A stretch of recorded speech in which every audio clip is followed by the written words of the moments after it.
ಸಿಂಹ ರಾಶಿಯವರಿಗೆ ಸೆಪ್ಟೆಂಬರ್ 2025ರ ತಿಂಗಳು ಸಾಮಾನ್ಯವಾಗಿ ಮಿಶ್ರ ಫಲಿತಾಂಶಗಳನ್ನು ನೀಡುತ್ತದೆ. ಈ ತಿಂಗಳು ನಿಮಗೆ ಉತ್ತಮ ಅವಕಾಶಗಳು ಸಿಗಬಹುದು, ಆದರೆ ಅವುಗಳನ್ನು ಉಪಯೋಗಿಸಿಕೊಳ್ಳಲು ನೀವು ಹೆಚ್ಚು ಶ್ರಮ ಪಡಬೇಕಾಗಬಹುದು. ಕೆಲವು ವಿಷಯಗಳಲ್ಲಿ ನೀವು ಎಚ್ಚರಿಕೆಯಿಂದ ಇರುವುದು ಒಳ್ಳೆಯದು. ನಿಮ್ಮ ಸ್ವಭಾವಕ್ಕೆ ತಕ್ಕಂತೆ ಈ ತಿಂಗಳು ನೀವು ನಾಯಕತ್ವದ ಗುಣಗಳನ್ನು ಪ್ರದರ್ಶಿಸಬಹುದು ಮತ್ತು ಹೊಸ ವಿಷಯಗಳನ್ನು ಪ್ರಸ್ತಾಪಿಸಲು ಇದು ಉತ್ತಮ ಸಮಯ. ವೃತ್ತಿಜೀವನದ ವಿಚಾರಕ್ಕೆ ಬಂದರೆ ಸೆಪ್ಟೆಂಬರ್ ತಿಂಗಳು ಅನುಕೂಲಕರವಾಗಿದೆ. ಕೆಲಸದ ಸ್ಥಳದಲ್ಲಿ ನಿಮ್ಮ ನಾಯಕತ್ವದ ಗುಣಗಳು ಪ್ರಕಾಶಿಸುತ್ತವೆ ಮತ್ತು ನೀವು ಹೊಸ ಯೋಜನೆಗಳನ್ನು ಪ್ರಸ್ತಾಪಿಸಬಹುದು. ಆದರೆ ಕೆಲಸದ ಒತ್ತಡ ಹೆಚ್ಚಿರಬಹುದು. ಈ ಒತ್ತಡವನ್ನು ಸರಿಯಾಗಿ ನಿಭಾಯಿಸುವುದು ಮುಖ್ಯ. ನಿಮ್ಮ ಸಹೋದ್ಯೋಗಿಗಳೊಂದಿಗೆ ಉತ್ತಮ ಸಹಕಾರವನ್ನು ಇಟ್ಟುಕೊಳ್ಳುವುದು ಯಶಸ್ಸನ್ನು ಹೆಚ್ಚಿಸುತ್ತದೆ. ಹಣಕಾಸಿನ ವಿಷಯದಲ್ಲಿ ಈ ತಿಂಗಳು ನಿಮಗೆ ಉತ್ತಮವಾಗಿರುತ್ತದೆ.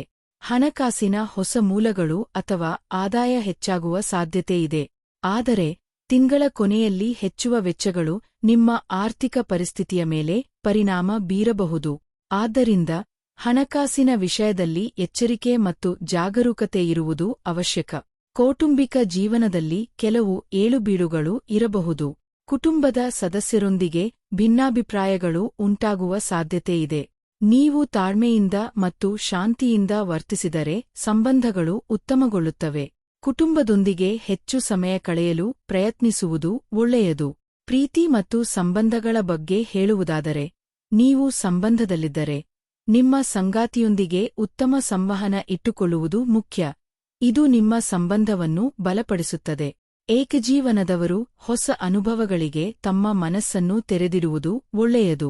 ಈ ತಿಂಗಳು ನಿಮ್ಮ ಭಾವನಾತ್ಮಕ ಪ್ರಾಮಾಣಿಕತೆ ಬಹಳ ಮುಖ್ಯವಾಗುತ್ತದೆ. ವಿದ್ಯಾರ್ಥಿಗಳಿಗೆ ಈ ತಿಂಗಳು ಯದು ಮತ್ತು ಗಮನದಲ್ಲಿ ಕೆಲವು ಸವಾಲುಗಳನ್ನು ತರಬಹುದು. ನಿಮ್ಮ ಏಕಾಗ್ರತೆಯನ್ನು ಹೆಚ್ಚಿಸಲು ಹೆಚ್ಚು ಶ್ರಮ ಪಡಬೇಕು. ನಿಯಮಿತವಾದ ಅಭ್ಯಾಸ ಮತ್ತು ಶಿಸ್ತುಬದ್ಧ ಜೀವನ ಶೈಲಿಯು ನಿಮಗೆ ಉತ್ತಮ ಫಲಿತಾಂಶಗಳನ್ನು ತರಬಹುದು. ಆರೋಗ್ಯದ ಬಗ್ಗೆ ಈ ತಿಂಗಳು ಹೆಚ್ಚು ಕಾಳಜಿ ವಹಿಸುವುದು ಅವಶ್ಯಕ. ಕೆಲವು ಸಣ್ಣಪುಟ್ಟ ಆರೋಗ್ಯ ಸಮಸ್ಯೆಗಳು ಕಾಣಿಸಿಕೊಳ್ಳಬಹುದು. ನಿಮ್ಮ ದೈನಂದಿನ ಜೀವನದಲ್ಲಿ ಯೋಗ ಮತ್ತು ಧ್ಯಾನವನ್ನು ಸೇರಿಸಿಕೊಳ್ಳುವುದು ಒತ್ತಡವನ್ನು ಕಡಿಮೆ ಮಾಡಲು ಮತ್ತು ಆರೋಗ್ಯವನ್ನು ಕಾಪಾಡಿಕೊಳ್ಳಲು ಸಹಾಯ ಮಾಡುತ್ತದೆ. ಒಟ್ಟಾರೆಯಾಗಿ ಸಿಂಹ ರಾಶಿಯವರಿಗೆ ಸೆಪ್ಟೆಂಬರ್ 2025 ಒಂದು ಮಿಶ್ರ ಫಲಿತಾಂಶಗಳ ತಿಂಗಳು. ಸವಾಲುಗಳು ಮತ್ತು ಅವಕಾಶಗಳು ಎರಡೂ ನಿಮ್ಮ ದಾರಿಯಲ್ಲಿ ಬರಬಹುದು. ನಿಮ್ಮ ಧೈರ್ಯ, ತಾಳ್ಮೆ ಮತ್ತು ಸಕಾರಾತ್ಮಕ ಮನೋಭಾವದಿಂದ ಈ ಸವಾಲುಗಳನ್ನು ನೀವು ಜಯಿಸಬಹುದು. ನಿಮ್ಮ ಸಾಮರ್ಥ್ಯಗಳ ಮೇಲೆ ನಂಬಿಕೆಯಿಟ್ಟು ಮುನ್ನಡೆಯುವುದು ಈ ತಿಂಗಳು ನಿಮಗೆ ಯಶಸ್ಸನ್ನು ತರುತ್ತದೆ.